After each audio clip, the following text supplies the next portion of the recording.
News right now. Peter Steger, the Conway man, FBI agents say beat a police officer during the U.S. Capitol riots, ordered to be held without bond. The decision coming down just moments ago. KRK4's Mitch McCoy joining us now live outside the federal courthouse with how the judge came to this decision. Mitch.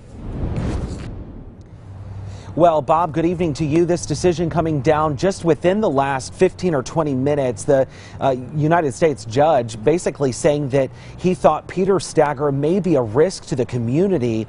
Let me walk you through what we've heard over the last 4 hours. And it was a back and forth battle between the defense and U.S. attorneys. The U.S. attorneys argued that the video that we saw shows a very different Peter Steger that we saw today in the courtroom. The defense saying that the video that many people have seen, and we've seen most of those still grabs of him holding a flagpole, may have been edited. And the defense argued that Peter Steger had not been on any FBI radar before January 6th. Of course, January 6th is the day of the U.S. Capitol riot.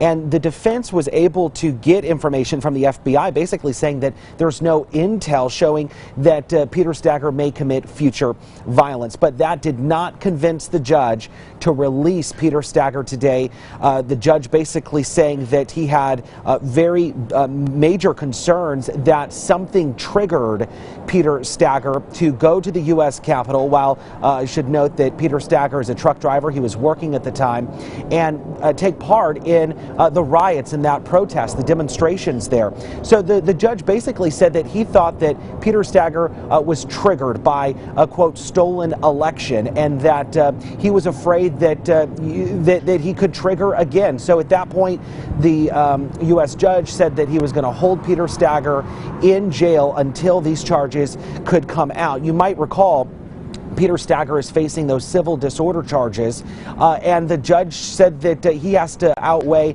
charges that have not been filed yet, which would come later down in an indictment. So the judge basically said that he thought that more charges could be stacked on down the road, and he was also weighing those risks as well. We just a little bit ago saw Peter Steger's attorney leave the courtroom behind me. We are about to send that back to our newsroom, and as soon as we do, we will share that with you guys at 6 o'clock. But for now, we're live at the federal courthouse in downtown Little Rock. Mitch McCoy, KRK4 News. All right, Mitch, we'll see you at